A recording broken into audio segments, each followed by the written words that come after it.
Hello दोस्तों, railway की पाठशाला में आपका फिर से स्वागत है। और दोस्तों आज हम फिर करने जा रहे हैं हमारी जो सीरीज चल रही थी railway group D previous year questions की, उसका ये पार्ट नंबर 9 वीडियो है। इससे पहले 8 वीडियो आ चुके हैं, अगर आपने नहीं देखे हैं प्लेलिस्ट में जाकर देख सकते हैं।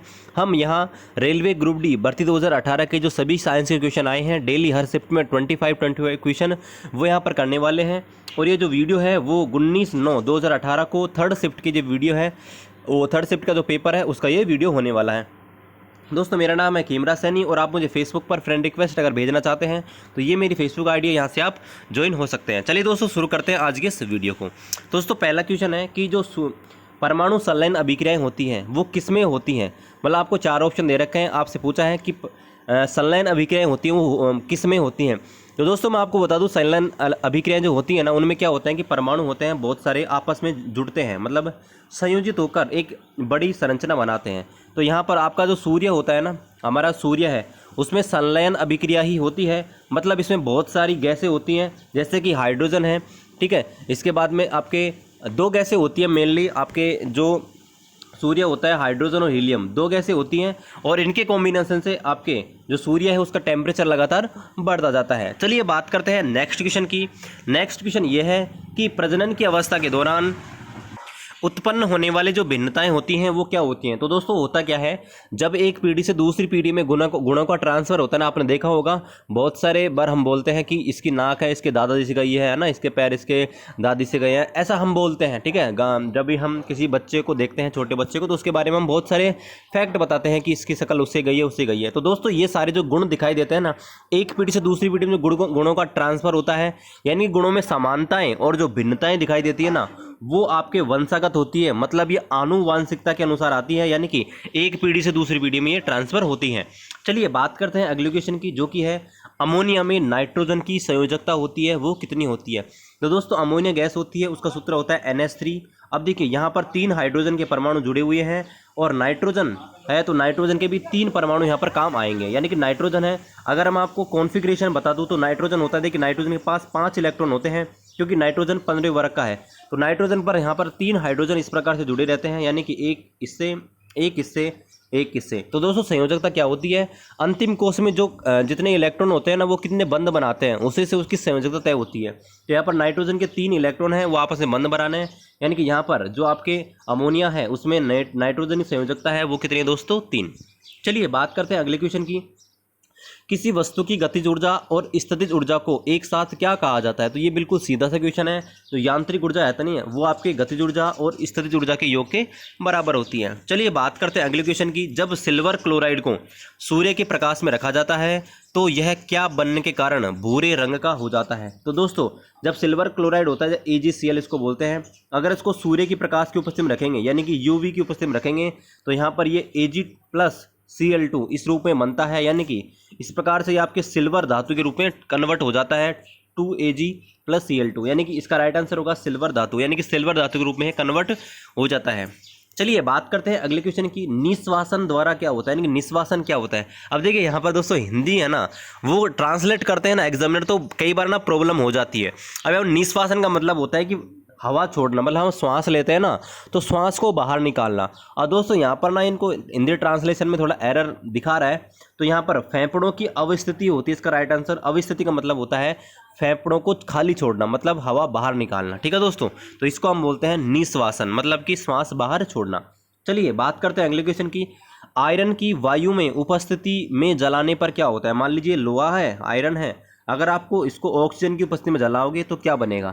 तो यहाँ पर देखिए आपके हमेशा जो आयरन है, जो लोहा है, ऑक्सीजन की उपस्थिति में क्रिया करके बनाता है Fe2O3, यानी कि फेरस ऑक्साइड, ठीक है दोस्तों। फेरिस ऑक्साइड इसको बोलते हैं Fe2O3, ठीक है, फेरिक ऑक्साइड, ठीक है। चलिए बात करते हैं अगले क्वेश्चन की। अगला क्वेश्चन है कि निम्नलिखित में से कौन सा जो कार्य है वो पराध्वनिक तरंगे नहीं करती है। मतलब यह है कि पराध्वनिक तरंगों का उपयोग हम कहाँ नहीं करते हैं। तो दोस्तों पहला, धातु में कोई भी दोष होते हैं ना, उसमें अशुद्धि होती है, उसकी पहचान करने में उपयोग किया जाता है। छेद करने में, अब देखिए ऐसे छेद करने में नहीं, मतलब कुछ हल्के छेद करने में, ड्रिलिंग करने में भी इसका उपयोग होता है, छोटे से छोटे छेद करने में, सफाई करने में, क्लीनिंग करने में भी आपकी जो पराध्वनिक तरंगे हैं उनका उपयोग किया जाता है, ठीक है। लेकिन दोस्तों किसी किसी पौधे के शरीर से कीटनाशक हटाने में इसका उपयोग नहीं होता है। ऑप्शन नंबर ए इसका राइट आंसर होगा। चलिए बात करते हैं अगले क्वेश्चन की। एल कक्षा में रखे जाने वाले इलेक्ट्रॉन की अधिकतम संख्या क्या होती है? तो दोस्तों आपके किसी भी कक्षा में अगर इलेक्ट्रॉन की संख्या पूछें तो एक फॉर्मूला होता है जिसको बोलते हैं 2n²। ठीक है, इस सूत्र से निकालते हैं कि किसी कक्ष में या किसी कक्षा में कितने इलेक्ट्रॉन रह सकते हैं। तो यहाँ पर एल कक्षा की बात हो रही है, यानी कि देखिए आपकी जो कक्षाएं होती हैं कुछ इस प्रकार से होती हैं KLMN, यानी कि 1 2 3 4। अब देखिए यहाँ पूछ रहा है एल कक्षा की, तो यहाँ पर n बराबर 2 हो जाएगा, यानी कि 2n² होता है ना। तो यहाँ पर हम करेंगे 2 × 2 का स्क्वायर, यानी कि इतना हो जाएगा दोस्तों 8 इसका राइट आंसर होगा। ठीक है दोस्तों, 8 इसका राइट आंसर होगा। चलिए बात करते हैं अगले क्वेश्चन की। अगला जो क्वेश्चन है ये है कि आभासी व सीधा वस्तु की छवि प्राप्त करने के लिए दर्पण का आवर्धन क्या होना चाहिए? यानी कि दोस्तों ये पूछ रहा है, ये आपके जो अवतल दर्पण होते हैं उनसे संबंधित क्वेश्चन है, दर्पण से संबंधित क्वेश्चन है। वहाँ पर आपको ध्यान रखना है आवर्धनता का मतलब होता है दोस्तों किसी वस्तु को बड़ा करके देखना, मतलब कितनी बड़ी करके हम देख सकते हैं। तो जो अवतल दर्पण होता है ना, अवतल दर्पण से वस्तु हमेशा कैसी दिखाई देती है? आपके अवतल दर्पण से जो वस्तु होती है वो हमेशा वास्तविक व उल्टा बनता है। लेकिन यहाँ पर पूछा है कि आभासी व सीधा, तो दोस्तों आभासी व सीधा हमेशा बनता है उत्तल दर्पण से। ठीक है, और उत्तल दर्पण के लिए जो आवर्धनता होती है हमेशा यहाँ पर क्या होती है? धनात्मक, यानी कि पॉजिटिव प्राप्त होती है हमेशा। चलिए बात करते हैं अगले क्वेश्चन की। कौन से ऑक्साइड होते हैं जो अम्लों के साथ साथ क्षारों से भी अभिक्रिया करते हैं? तो दोस्तों ऐसे ऑक्साइड जो अम्ल व क्षार दोनों से अभिक्रिया करते हैं उनको हम बोलते हैं उभयधर्मी, यानी कि ऐसे ऑक्साइड जो अम्ल से भी अभिक्रिया करते हैं और क्षार से भी अभिक्रिया करते हैं, जैसे कि H2O जल होता है, एक उभयधर्मी ऑक्साइड होता है। चलिए बात करते हैं अगले क्वेश्चन की। बल द्वारा किया गया कार्य धनात्मक कब होता है? तो दोस्तों देखिए जो बल होता है ना F, वो होता है F आपके जो आपका बल द्वारा किया गया कार्य, जो कार्य होता है W, वो बराबर होता है FS cos थीटा। अब देखिए यहाँ पर कोस थीटा के ऊपर सब कुछ डिपेंडेंट है। अगर कोस थीटा का मान नेगेटिव होगा तो कार्य नेगेटिव होगा, अगर कोस थीटा का मान पॉजिटिव होगा तो कार्य पॉजिटिव होगा। तो यहाँ पर देखिए थीटा अगर 0 होगा ना, थीटो बराबर 0, तो यहाँ पर देखिए कोस बराबर 1 हो जाएगा, यानी कि आपके W बराबर क्या हो जाएगा? FS। ठीक है दोस्तों, इस स्थिति में जो कार्य होगा वो धनात्मक होगा। इसका मतलब ये है बल विस्थापन की दिशा में ही हो, यानी कि बल और विस्थापन के बीच कोण कितना हो? 0 डिग्री। चलिए बात करते हैं अगले क्वेश्चन की। मैग्नीशियम की परमाणु संख्या 12 है। आपको पता है मैग्नीशियम है वो 12 नंबर पे आता है आधुनिक आवर्त सारणी में। तो आपसे पूछा है इसकी संयोजकता क्या होगी? तो दोस्तों अगर मैं इसका इलेक्ट्रॉन कॉन्फ़िगरेशन लिखूँ, यानी कि इलेक्ट्रॉनिक विन्यास लिखूँ, तो वो होगा 2 8 2। ठीक है, अब इस हिसाब से आप सबके मन में आ रहा होगा कि सर इसका राइट आंसर होगा 2, यानी कि 2 इसकी संयोजकता होगी। लेकिन दोस्तों यहाँ पर हमसे ये नहीं पूछा है कि किसके आधार पर हमको बतानी है। संयोजकता तो इसकी 2 ही होती है मैग्नीशियम की। मैग्नीशियम आपकी प्रकृति में Mg+2 के रूप में ही पाया जाता है। ठीक है दोस्तों, लेकिन यहाँ पर आपको ये नहीं पूछा कि किसके सापेक्ष, यानी कि ऑक्सीजन के सापेक्ष पूछी है, हाइड्रोजन के सापेक्ष पूछी है, या किसी और तत्व के साथ सापेक्ष आपसे पूछी है। तो इसलिए रेलवे ने इस क्वेश्चन को नेग्लेक्ट कर दिया था दोस्तों। ठीक है, चलिए बात करते हैं अगले क्वेश्चन की। कौन से वर्ग के प्राणियों में श्वसन गलफड़ों या फेफड़ों के द्वारा होता है? यानी कि ऐसे कौन से पक्षी होते हैं जो गलफड़ों से और फेफड़ों से श्वास वो आपके श्वसन क्रिया करते हैं? ठीक है, तो आपके जो उभयचर होते हैं ना, उभयचर, वो आपके गलफड़ों से और फेफड़ों से दोनों से श्वसन क्रिया कर सकते हैं। जैसे कि आपके मेंढक है, ठीक है, ये इसका उदाहरण है। ठीक है, मगरमच्छ है, ये इसका उदाहरण है। चलिए बात करते हैं अगले क्वेश्चन की, और ये क्वेश्चन मैंने कल ही कराया था जब केमिस्ट्री करवाया था। और दोस्तों केमिस्ट्री की बारे में बात हो रही है तो मैं आपको बता दूं दोस्तों, केमिस्ट्री का आज को जो वीडियो है उसके लिए मैं एक्सट्रीमली सॉरी, आज का वीडियो नहीं आ पाएगा, क्योंकि आज मुझे आपको एक इंपॉर्टेंट अपडेट देना है। बहुत सारे मैसेज मेरे पास आ चुके हैं। देखिए मैं आपको बताता हूँ अपडेट क्या देना है। आज शाम की वीडियो में मैं आपको बताऊंगा कि ये जो खबर फैल रही है ना दोस्तों रेलवे की भर्तियों को लेकर, इसको मैं क्लियर करूंगा कि आखिर इसका सच क्या है। इसलिए आज का जो केमिस्ट्री क्लास है वो नहीं आ पाएगी, कल मैं इसका वीडियो जरूर डाल दूंगा। और दोस्तों एक और छोटी सी चीज़ है कि कल मैंने जो आपका वीडियो डाला था पार्ट नंबर 8, उसमें दोस्तों छोटा सा मिस्टेक हो गया था। ये देखिए यहाँ पर इस क्वेश्चन में औसत गतिज ऊर्जा नहीं पूछा था, इस क्वेश्चन में आपको औसत आपकी जो चाल थी वो यहाँ पर पूछी थी। और एक और जो क्वेश्चन नंबर 5 है ना दोस्तों, इसका जो आंसर था वो आपके यूपी बोर्ड की एग्जाम में, आप यूपी बोर्ड की किताब है उसमें एथेनॉल दे रखा है, जबकि दोस्तों ब्यूटेन है ना उसका उपयोग भी ईंधन के रूप में किया जाता है, इसलिए मैंने इसका आंसर था वो ब्यूटेन बताया था। लेकिन दोस्तों एनसीईआरटी यूपी की बुक में आपके एथेनॉल भी इसका राइट आंसर दे रखा है, इसलिए रेलवे ने इसको एथेनॉल यहाँ पर राइट आंसर माना। चलिए वापिस से चलते हैं हमारे वीडियो पर। ये पूछा है कि जब तत्वों को परमाणु भार के बढ़ते हुए क्रम में लिखा जाता है तो पहले तत्व के गुण 8वें तत्व के गुण के समान होते हैं, संगीत के 7 स्वर की तरह। ये नियम किसने दिया था? तो कल के वीडियो में आपको बताया था कि आपके एक अष्टक नियम दिया गया था न्यूलैंड के द्वारा, जिसको न्यूलैंड का अष्टक नियम बोलते हैं, न्यूलैंड्स ऑक्टेव रूल। तो उसमें कहा गया था अगर हम तत्वों को उनके परमाणु भार के बढ़ते क्रम में लिखेंगे ना तो प्रत्येक 8वां तत्व पहले तत्व के समान गुणों में समानता दिखाई देता है, यानी कि इसे बोलते हैं न्यूलैंड का अष्टक नियम। चलिए बात करते हैं अगले क्वेश्चन की, जो कि है कार्य से रिलेटेड। आपको बताना है निम्न में से वह कौन सा उदाहरण है जिसमें कार्य नहीं किया जाता है। तो मैंने आपको बताया था जब कार्य करवाया था साइंस न्यूमेरिकल का, वहाँ मैंने आपसे बोला था कि अगर विस्थापन 0 है, मतलब विस्थापन नहीं हो रहा है, तो उस स्थिति में यहाँ पर कार्य होता है वो 0 होता है। अब देखिए पहला उदाहरण है, कपिल अपने कंधे पर 10 किलो भार लेकर खड़ा है। अब लेकर खड़ा है तो खड़ा रहने, तो मतलब विस्थापन 0 है। बाकी सारे जो उदाहरण है उनमें विस्थापन हो रहा है, मतलब रनिंग हो रहा है, इसलिए यहाँ पर ऑप्शन नंबर ए इसका राइट आंसर होगा।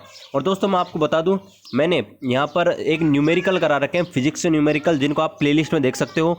अगर आप दोस्तों उन फिजिक्स के न्यूमेरिकल को कर लोगे ना, एनसीईआरटी के 9th और 10th के करा रखे हैं, आपके 80% से 90% जो भी फिजिक्स के न्यूमेरिकल हैं दोस्तों, मेरा दावा है आपके गलत नहीं होंगे। और फिर आप इन वीडियो को देखना जो मैं प्रीवियस ईयर करा रहा हूँ, आप खुद कहेंगे कि सर मेरे से पूरे न्यूमेरिकल हो रहे हैं। तो अगर आपके न्यूमेरिकल कमज़ोर हैं तो आप उस सीरीज को देख सकते हैं। चलिए बात करते हैं अगले क्वेश्चन की, संवेग की एसआई इकाई क्या होती है। अब दोस्तों संवेग की ऐसा इकाई निकालने के लिए हमको क्या करना पड़ेगा, संवेग पता होना चाहिए संवेग क्या होता है। तो संवेग होता है आपके द्रव्यमान इंटू वेग, ठीक है, द्रव्यमान इंटू वेग, यानी कि P बराबर होता है mv, P बराबर होता है mv। अब देखिए m क्या है, किलो, आपके होता है मास, यानी कि वजन, और वजन को मापते हैं किलोग्राम में, और v का मतलब होता है वेग, और वेग क्या होता है मीटर प्रति सेकंड। तो इसका मात्रा क्या हो जाएगा, किलोग्राम मीटर प्रति सेकंड। ऑप्शन नंबर फर्स्ट इसका राइट आंसर हो जाएगा। चलिए बात करते हैं अगले क्वेश्चन की। त्वरण जो होता है, त्वरण मान लीजिए ऋणात्मक है, तो ये किस चीज़ को व्यक्त करता है। मान लीजिए त्वरण ऋणात्मक है तो कण का वेग क्या होगा। तो दोस्तों जो त्वरण होता है ना, वो किसी वस्तु के वेग में परिवर्तन को प्रदर्शित करता है, किसी वस्तु का वेग कितना बदल रहा है, यानी कि ये जो होता है ना त्वरण, वो हम निकालते हैं ऐसे v minus you upon T. अगर इसका मान नेगेटिव आता है ना दोस्तों, इसका मतलब यह है कि वस्तु का वेग है ना लगातार घट रहा है, मतलब पहले वस्तु अधिक वेग से गति कर रही थी और अब वस्तु क्या होती है, कम वेग से गति कर रही है। तो अगर त्वरण का मान क्या है, त्वरण का मान ऋणात्मक है, तो हम क्या कहेंगे, जो वेग है वो क्या हो रहा है, लगातार घट रहा है। चलिए बात करते हैं अगले क्वेश्चन की, कि मनुष्य में निषेचित अंडा होता है, ठीक है, वो उसका स्तर कहाँ दोस्तों थोड़ा डिस्टर्ब हो गया था। चलिए बात करते हैं वापस से क्वेश्चन की। मनुष्य में जो आपका निषेचित अंडा होता है, यानी कि जिसको बोलते हैं फर्टिलाइजेशन, यानी कि फर्टिलाइज जो एग होता है, वो स्तर में कहाँ पर प्रत्यारोपित होता है, यानी कि जाइगोट बनने के बाद, युग्मनज बनने के बाद जब फर्टिलाइजेशन होता है तो जो अंडा होता है वो कहाँ पर प्रत्यारोपित होता है। तो दोस्तों यहाँ पर देखिए, जो वेजाइना है ये तो आप जानते हैं कि ये आपका जो बाहर का सिरा होता है उसको बोलते हैं। तो यहाँ पर तो कोई मतलब नहीं है।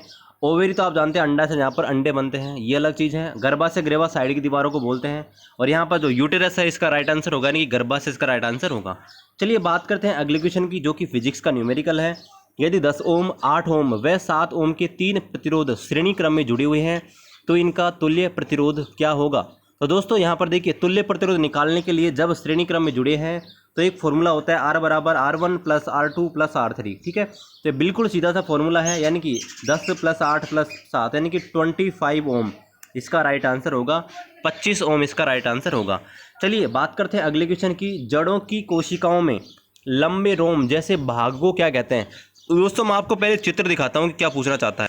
तो दोस्तों आपने बहुत सारे ऐसे पेड़ देखे होंगे जो उनकी जड़ें होती है ना, तो उनकी जड़ें जो होती हैं उनमें आपने देखा होगा ऐसे बाल से ऐसे बहुत सारे यहाँ पर आपके रेसे से बने रहते हैं। आपने देखा होगा जैसे कि बरगद का पेड़ होता है, वहाँ पर आपने ऐसे देखे होंगे, ऐसे बहुत सारे पेड़ होते हैं, ठीक है। तो यही क्वेश्चन आपसे पूछा है। देखिए जो क्वेश्चन है वो ये है कि जड़ों की कोशिकाओं में लंबे रोम जैसे जो भाग निकल आते हैं उनको हम क्या बोलते हैं। तो दोस्तों उनको बोलते हैं रूट हेयर, यानी कि रूट हेयर उनको बोलते हैं, है ना। तो यानी कि बहुत सारे पेड़ होते हैं, उनमें ऐसे जड़ जो होती है उनमें बाल से निकल आते हैं, रोम निकल आते हैं, उनको क्या बोलते हैं, रूट हेयर। चलिए बात करते हैं अगले क्वेश्चन की, जो कि है हमारा 22वां क्वेश्चन। 350 न्यूटन का एक बल 500 किलोग्राम के द्रव्यमान पर लगाया जाता है, तो इस स्थिति में उत्पन्न त्वरण क्या होगा। हमको क्या दे रखा है, 350 न्यूटन का बल, यानी कि F का मान दे रखा है 350, ठीक है। 500 किलोग्राम M का मान दे रखा है 500 किलोग्राम। आपसे क्या पूछा, A। अब देखिए दोस्तों सूत्र क्या होगा, इन तीनों को बारे में देखिए, तीनों के बारे में याद करेंगे तो एक सूत्र हमारे सामने आता है F बराबर ma, और हमसे पूछा ए का मान, तो ए का मान हो जाएगा F अपॉन m। ठीक है, तो ए का मान निकालेंगे, ए बराबर F अपॉन m, यानी कि ए बराबर F अपॉन m। F क्या है यहाँ पर 350। ठीक है दोस्तों, और ये कितना है 500। चलिए यहाँ पर भाग लगा लेते हैं, इसको इससे डिवाइड करेंगे, इसको इससे डिवाइड करेंगे, जो आंसर आएगा वो आएगा यहाँ पर अप्रोक्स आएगा 0.7। ठीक है दोस्तों, इतना आंसर आएगा 0.7, और इसका मात्रक लिखेंगे तो आएगा मीटर प्रति सेकंड स्क्वायर। चलिए बात करते हैं अगले क्वेश्चन की। निम्न में से त्वरण की इकाई क्या है? त्वरण की इकाई आपसे पूछी है, तो देखिए त्वरण की जो इकाई होती है ना वो होती है मीटर प्रति सेकंड। मीटर प्रति सेकंड बहुत ही ईजी क्वेश्चन है, ऑप्शन से मीटर प्रति सेकंड निकाल लेंगे। अगर आपको मीटर प्रति सेकंड नहीं दे रखा हो तो देखिए हम जानते हैं, अभी हमने देखा था F बराबर होता है ma। अब त्वरण की निकाल लें, त्वरण क्या होता है? त्वरण होगा यहाँ पर देखिए F बराबर है ma, तो देखिए त्वरण होगा A बराबर F अपॉन m। अब देखिए F का मात्रक होता है न्यूटन, और जो मास का होता है किलोग्राम, इनके न्यूटन प्रति किलोग्राम, लेकिन यहाँ पर न्यूटन प्रति किलोग्राम ऑप्शन में नहीं है, तो दूसरा मात्रक जो होता है यहाँ पर त्वरण का वो होता है मीटर प्रति सेकंड। चलिए बात करते हैं अगले क्वेश्चन की। हमारे लास्ट क्वेश्चन है आज का। निम्नलिखित में से कौन सा अम्ल होता है वो पानी में घुलने पर H+ आयन नहीं देता है? दोस्तों यहाँ पर एक परिभाषा आई थी, यहाँ पर जब अम्ल, क्षार और लवण इनके बारे में अलग अलग वैज्ञानिकों ने अपने अपने सुझाव दिए थे। उस समय एक वैज्ञानिक आया था और उस वैज्ञानिक ने ये कहा था, उनका नाम था आर्नियस। आर्नियस ने कहा था कि ऐसे पदार्थ जो कि जल में घोलने पर H+ आयन देते हैं वो सारे अम्ल कहलाते हैं, और ऐसे सारे पदार्थ जो जल में घोलने पर OH- देते हैं वो सारे के सारे क्षार कहलाते हैं। तो यहाँ पर देखिए इनका अगर सूत्र आपको पता होगा तो आपको इनका आंसर बिल्कुल याद होगा, आपको कुछ भी रटने की जरूरत नहीं पड़ेगी। देखिए हाइड्रोक्लोरिक अम्ल होता है वो होता है HCl, तो यहाँ इसको जल में घोलेंगे तो ये देगा H+ और Cl-। ठीक है दोस्तों, उसके बाद देखिए नाइट्रिक अम्ल होता है HNO3, जब इसको जल में घोलेंगे तो अपने आयनों में टूट जाएगा H+ और NO3- के रूप में। इसी प्रकार से आपका जो सल्फ्यूरिक अम्ल होता है वो होता है H2SO4, जब इसको जल में घोलेंगे तो ये टूटेगा ऐसे H+ प्लस HSO4-। ठीक है, इस प्रकार से टूट जाएगा। लेकिन तो एसिटिक जो अम्ल होता है ना वो होता है CH3COOH, जब इसको आप तोड़ोगे ना तो यहाँ पर ये इस प्रकार से नहीं टूटता, यानी कि H+ आयन नहीं देगा। तो इसका राइट आंसर होगा वो यहाँ पर एसिटिक अम्ल होगा। ठीक है दोस्तों, चलिए आज के इस वीडियो में आपको कैसा लगा, और ये सीरीज़ को हम कंटिन्यू करेंगे। तो अभी तक आपने हमारे चैनल को सब्सक्राइब नहीं किया है, रेलवे की पाठशाला को सब्सक्राइब कर दीजिए, और जो भी आपके दोस्त रेलवे की तैयारी कर रहे हैं उनके साथ हमारे चैनल को शेयर कीजिए। और दोस्तों अगर आपको फिजिक्स के न्यूमेरिकल में कोई भी प्रॉब्लम हो रही है ना, तो आप ये कीजिए कि मैंने फिजिक्स के न्यूमेरिकल की अलग से सीरीज़ बनाई है, उसमें मैंने 16 वीडियो डाल दिए हैं, आप उनको एक बार देख लीजिए। आपके ना मैक्सिमम जो न्यूमेरिकल है सारे दोस्त हो जाएंगे, और फिर आप प्रीवियस ईयर क्वेश्चन करके देखोगे ना तो आपको लगेगा कि हाँ सच में आपसे प्रीवियस ईयर क्वेश्चन है वो ईजिली हो जाएंगे। ठीक है दोस्तों, तो मिलते हैं आपसे अगले वीडियो में, तब तक जय हिंद जय भारत।